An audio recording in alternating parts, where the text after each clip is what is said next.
Les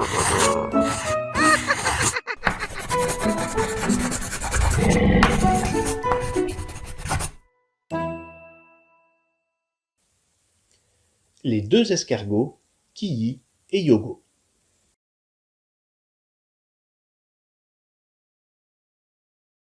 Il était une fois, il y a bien des années, au temps où les escargots n'avaient pas encore de coquilles, deux escargots frères qui s'aimaient tendrement. Kiyi imitait toujours son frère, et tout ce qui plaisait à Kiyi amusait aussi Yogo. Ils vécurent ainsi, très contents, pendant plusieurs années. Mais un jour, un accident imprévu vint troubler la vie paisible des deux frères. Le pauvre Yogo était tombé dans une flaque d'eau glacée. Depuis lors, il éternuait sans cesse. Kiyi s'inquiétait fort et ne savait que faire pour soulager son frère.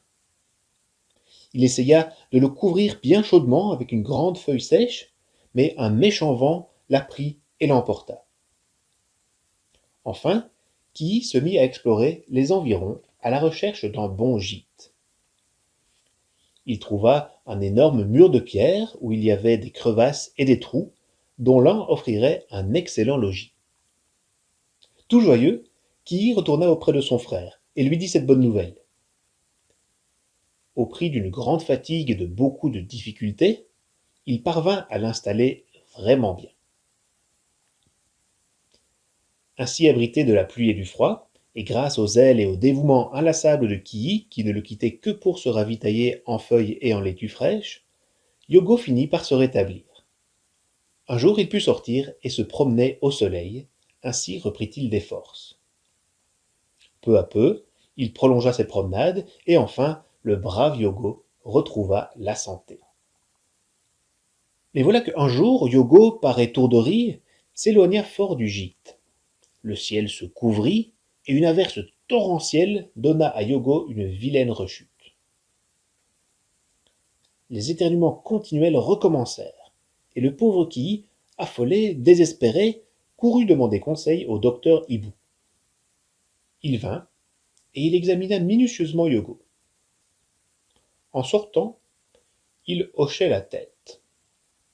Il dit d'un ton sentencieux: « Mon ami Kiyi, l'état de ton frère n'offre pas de danger, mais c'est tout de même fort ennuyeux, car il souffrira du moindre courant d'air, de la moindre négligence.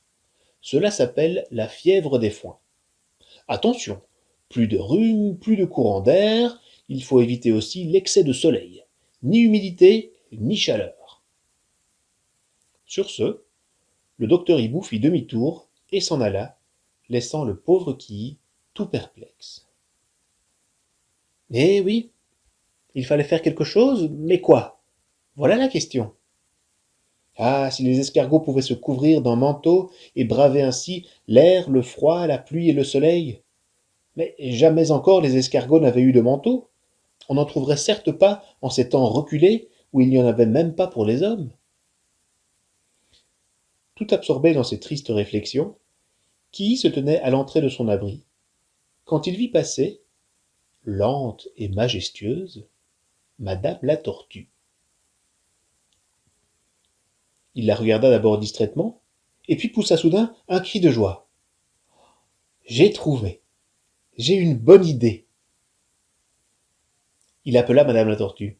« Attends un petit moment, j'ai à te parler très sérieusement. Écoute, je suis sans cesse inquiet du sort de mon frère Yogo. Comme tu le sais, je crois, il souffre beaucoup de la fièvre des foins. C'est une maladie qui le reprend chaque fois qu'il est exposé au froid, à l'air, au soleil et à la chaleur. Il ne peut rester toute la journée dans son logis, trop humide, et je n'ose pas non plus l'emmener à la promenade, de crainte qu'il ne s'enrhume. Je me désespérais lorsque je t'ai vu passer.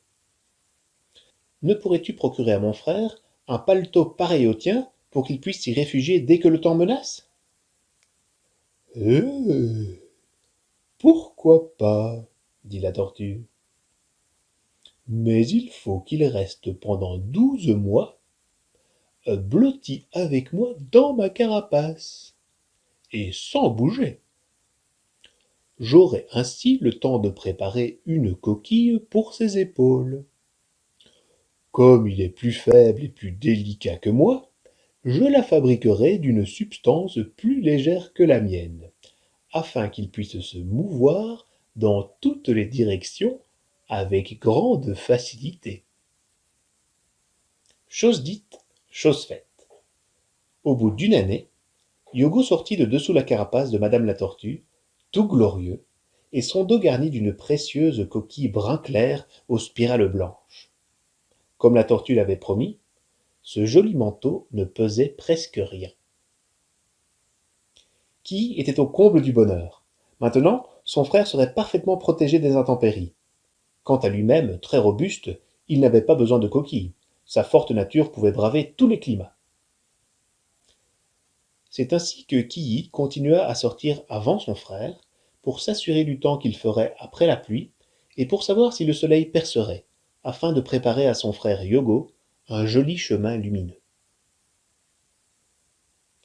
Depuis, beaucoup d'années se sont écoulées.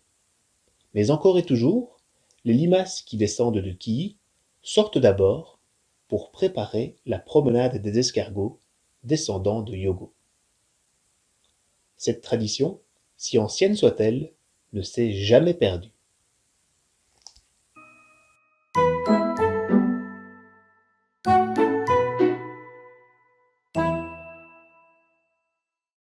Merci d'avoir écouté cette histoire, j'espère qu'elle vous a plu.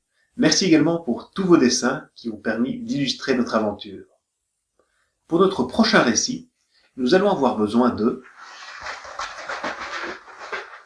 une forêt, une cabane, 7 petits garçons, une paire de bottes magiques, un géant et une gentille paysanne.